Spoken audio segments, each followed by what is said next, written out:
Hello everyone, I'm Betty. I want to share a significant chapter of my life that involved intense challenges with my in-laws and my husband while navigating a divorce. I hope my story resonates with those who have faced undue criticism from their in-laws. It all began when I met Kevin, my now estranged husband, on a dating app. I was a 20-year-old college student, and Kevin was 26, employed and stable. Despite our age difference, we fell in love. I've always believed that love isn't bound by age or looks, so Kevin being older never bothered me. However, Kevin was troubled by our age gap. He often questioned why I was with him, suggesting that I could find someone closer to my age who might be a better match. I chose Kevin because I loved him, and for me, age was just a number. Despite my reassurances, Kevin's insecurities persisted. He would say, "There must be another reason, Betty. It's not usual for someone like you to love someone like me. I wish you'd just tell me the real reason." I repeatedly assured him that my feelings were genuine and that I wasn't interested in dating someone my age. I loved him, and that's what mattered to me. Even though I tried my best to prove my affection, Kevin's self-doubt lingered, hinting at deeper self-esteem issues that seemed to have kept him single before we met. Eager to demonstrate my commitment, I made sure never to let Kevin spend excessively on me. While managing my finances as a college student, I wasn't wealthy, but I made thoughtful gifts and handled my expenses independently through part-time jobs. Kevin seemed to appreciate these efforts, but sadly, his insecurities didn't fade. It took 3 years for me to fully understand the origins of Kevin's issues when I met his parents, Samuel and Charlotte. Samuel, Kevin's father, had a dramatic change in fortune after winning the lottery. This newfound wealth brought a sense of superiority. During our first meeting, Samuel bragged about his success, saying, "Not everyone makes it big like me. I was just a hard worker, and look where it got me. Winning the lottery on my first try is rare."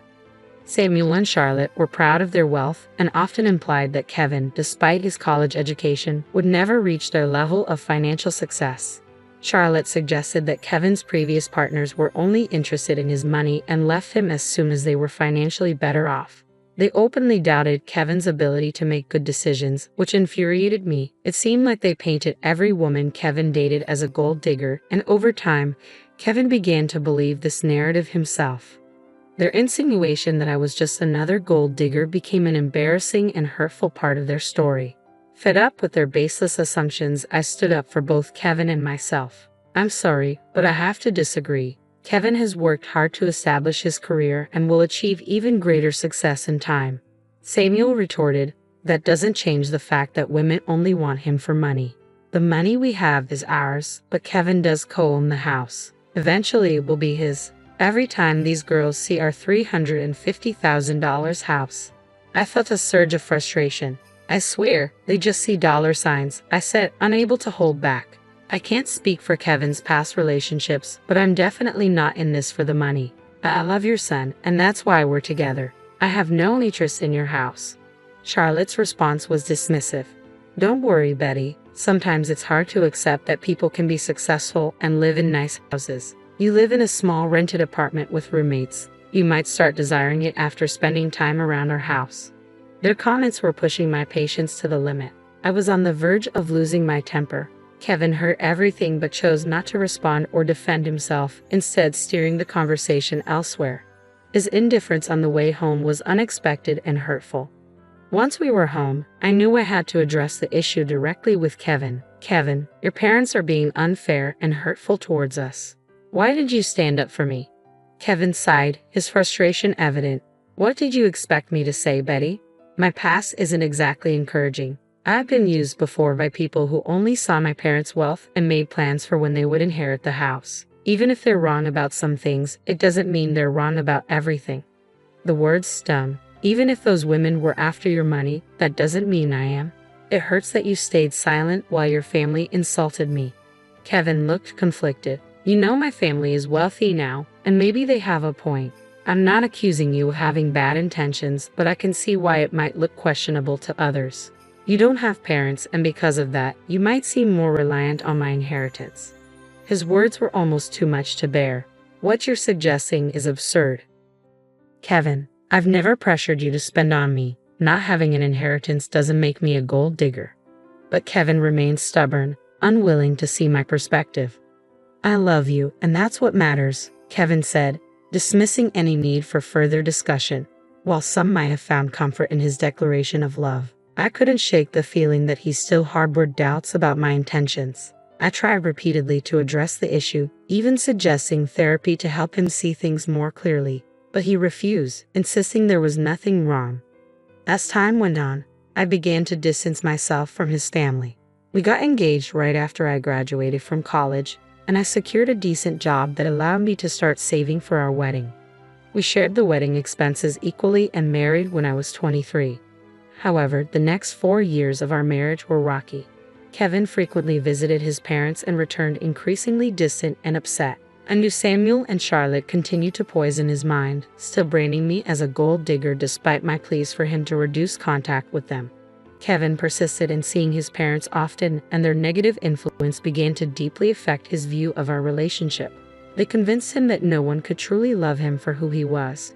Despite my unwavering love over the years, Kevin's suspicion toward me never seemed to ease.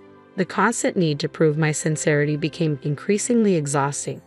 The moment that truly tested us came on Kevin's birthday. Preferring a low-key celebration, we decided on a small cake party at our home, hoping to make his day special. I surprised Kevin with the expensive watch he had long admired. His excitement was palpable as he unwrapped it, but my heart sank when he suggested we show it off to his parents. Despite my hesitation, I reluctantly agreed.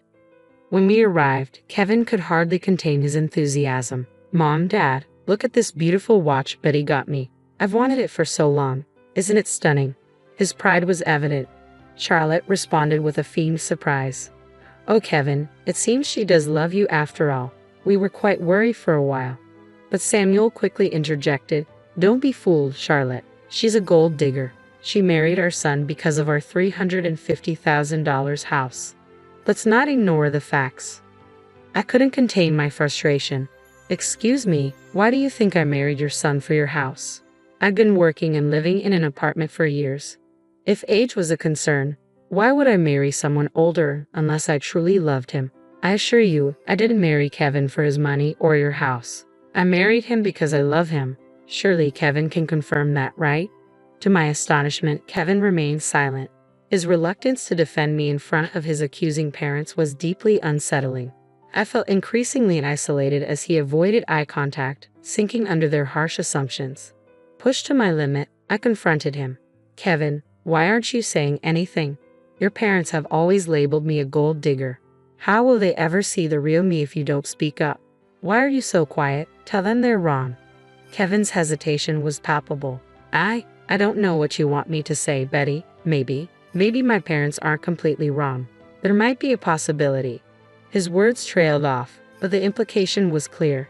His doubt and inability to stand by me were more than just misunderstandings. They were a fundamental crack in our relationship, casting a shadow over our love and my place in his life. The birthday celebration quickly soared as I faced accusations. "Are you serious right now, Kevin? You believe I married you for your assets?" I asked, incredulous. His parents chimed in, their suspicion clear. "Oddly enough, you've never talked about buying a house. Renting should be a temporary solution, not a long-term plan. You could never afford something like this on your own, so marrying Kevin and settling here seems more logical." Kevin looked at me with a mix of doubt and confusion. "Yeah, Betty, why would you marry me? You might have feelings for me, but I think there's more to it than just love." I was left speechless by their words. All the love and affection I had felt for Kevin seemed to evaporate in an instant. While his parents' skepticism was hurtful, it was Kevin's agreement that cut the deepest. At that moment, I resolved to end our marriage. I didn't reveal my decision immediately. Instead, I waited for the right moment. Once Kevin and I were back home, I contacted a lawyer and began the divorce process. The lawyer assured me that everything would be prepared within a week.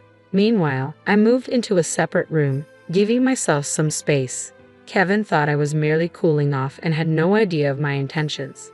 When the divorce papers were ready, I packed my belongings and left. Kevin, clearly distressed, called me in a panic. I told him to meet me at a specific address and to bring his parents. Despite his confusion, he complied. When they arrived, I was waiting on the porch of a stunning house. Their expressions shifted to surprise as they took in the scene.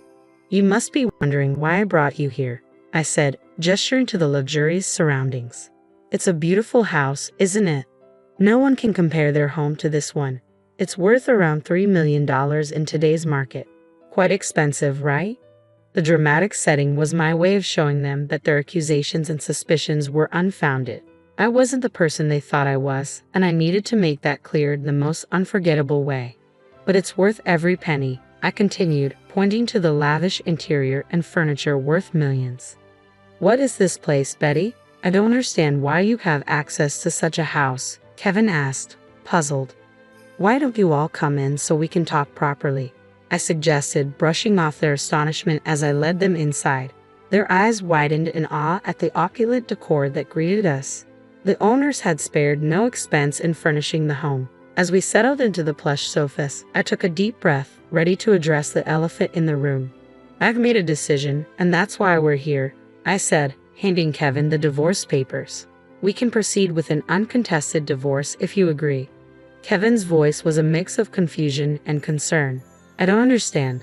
Why are you filing for divorce? It's simple, I replied, my voice steady despite the storm of emotions inside me. You and your parents think I'm a gold digger. You believe I married you for your house and your money. Despite everything I've said, you've refused to listen. It's better for everyone if I leave, sparing you from what you deem my gold-digging tendencies. Kevin's face showed disbelief. You're considering divorce just because my parents spoke what they believed to be the truth. That's ridiculous. I think it's for the best, I replied firmly. His mother, watching the exchange with an unreadable expression, chimed in. If she's so adamant, you should just sign the papers, Kevin. At least you can find someone who truly loves you. Kevin's suspicion grew. Why did you bring us to this house, Betty? Do you expect me to buy this for you as part of our divorce settlement? Why would I need you to buy this house, Kevin? It's already mine, I answered calmly, watching their shock and disbelief unfold. They looked at me as if I were joking. How on earth can you afford a house like this? You're renting, and your job isn't enough to cover something like this. Stop lying to us, Kevin's father demanded, his tone sharp with suspicion. Their disbelief was palpable, but I was ready to prove my independence and financial capability once and for all. I'm not lying, I asserted firmly, meeting their incredulous looks. Kevin, remember? When I mentioned that my parents had left me an inheritance, I explained that this house was part of it. It's held in a trust for now, but I will officially inherit it when I turn 31. I don't need to work a high-paying job because I have a trust fund waiting for me. That's impossible, Kevin interjected, his confusion palpable.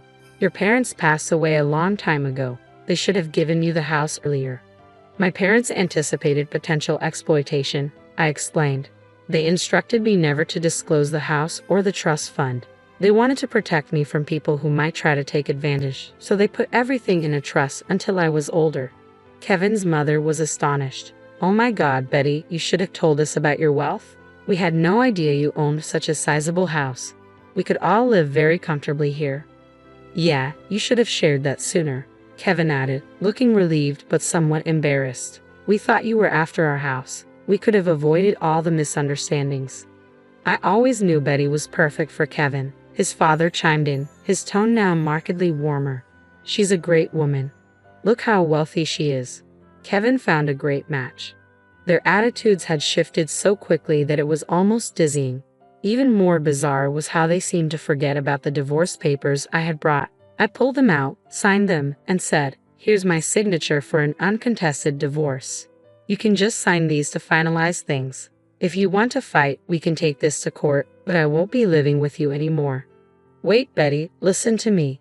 There's no need to rush this, Kevin pleaded. You've proven you're not a gold digger. There's no reason for a divorce anymore. We even apologize for the misunderstandings. That should make things better, right? Yes, Samuel is right, his mother added, her voice filled with regret.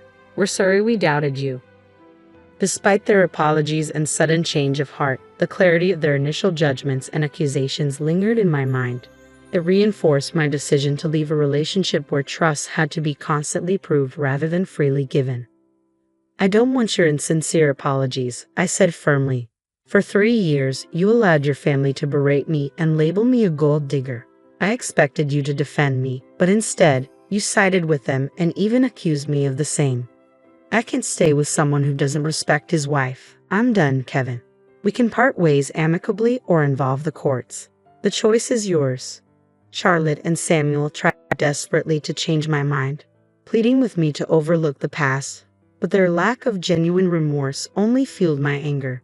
When I reached my breaking point, I demanded they leave before I called the police. My firm stance intimidated them, and they left without further argument. Over the next few weeks, Kevin and his parents continued to harass me. They begged, pleaded, and even offered bribes to persuade me to stay. Their belief that money could sway my decision only intensified my fury. It was a stark revelation of their persistent view of me as someone motivated by financial gain. Ironically, since Kevin co-owned the house with his parents, I was entitled to half of his share, which only fueled their desperation for reconciliation. Despite their relentless attempts, I remained steadfast in my decision to part ways. I relocated all my belongings to my parents' house, asserting my right to stay there even before officially taking ownership. Kevin and his parents persisted in their attempts to reach me, prompting me to change my phone number to avoid their constant calls. Kevin even attempted to discuss matters at my workplace, but security was informed in advance and asked them to leave. Kevin still hadn't signed the divorce papers, holding out hope for a change in my decision. Nearly a year has passed and the situation remains unresolved, a testament to the complexity and emotional depth of our entangled lives.